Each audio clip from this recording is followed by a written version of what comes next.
Kanisa lipo kwa ajili ya kukomboa tabia za watu. Halipo kwa ajili ya kujifunza ngumi.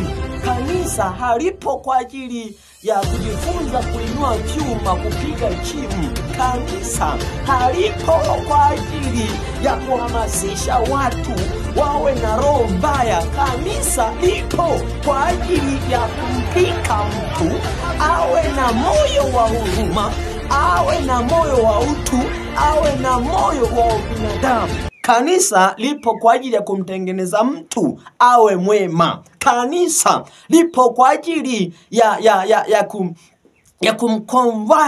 ya kukonvati tabia za watu, ili kutoka kwenye tabia ambazo zilizaniwa hazitakuja kubadilika kwa maneno ya kawaida, hazitakuja kubadilika kwa fimbo, hazitakuja kubadilika kwa adhabu yoyote, isipokuwa huyo mtu ni hukumu tu. Kanisa lipo kwa ajili ya kwamba nje na bakora, nje na adhabu, nje na magereza, nje na polisi, upo uwezekano wa mtu kubadilika kwa njia za kawaida tu, tena ni njia nyepesi.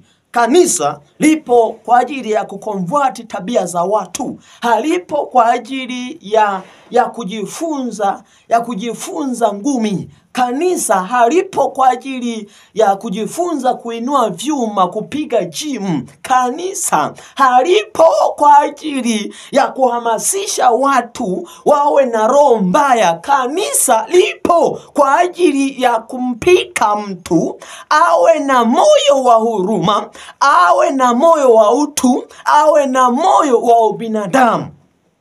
Ndiyo kazi ya kanisa. Mnawatimua watu kanisani wasimwabudu Mungu. Lengo lenu ni nini? Warudi kwenye umalaya? Warudi kwenye pombe? Warudi kwenye wizi?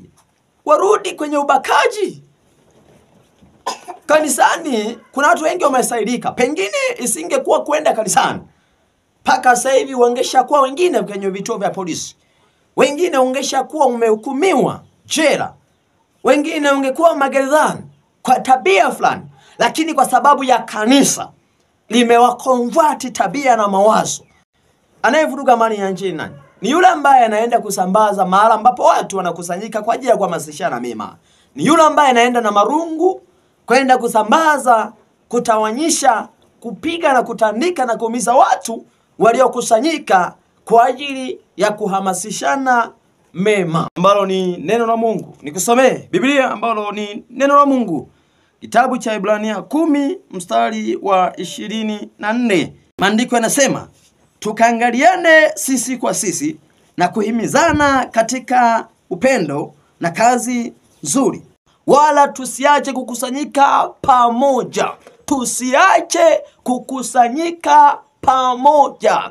Lengo la kukusanyika ni ili tuhimizane. Lengo la kukusanyika ni ili tuonyane. Lengo la kukusanyika ni ili tukaangaliane sisi kwa sisi. Lengo la kukusanyika pamoja ni ili tuhimizane kwa kazi nzuri lilivyoagiza neno la Mungu. Ni ili watu wanapokusanyika wapate muda, wapate wakati, wapate nafasi ya kuonyana, ya kuangaliana wao kwa wao, ili wapate nafasi ya kuhimizana katika kazi nzuri. Kanisa lipo kwa ajili ya kukusanyika watu wahimizane, watu waonyane, watu angaliane wao kwa wao, watu wahimizane kwa kazi nzuri. Kanisa lipo kwa ajili ya kumtafuta mtu awe mwema. Hata kama alikuwa haelewi wema ni nini, atasomewa maandiko yatakayomjulisha awe mwema. Ataambiwa omba maombi kwa muda kadhaa. Kwa kadiri ya muda huo, automatically utajikuta kuna kipande cha moyo unaanza kuingia moyo wa huruma, moyo wa wema. Kanisa lipo kwa ajili ya kumtafuta mtu awe mwema.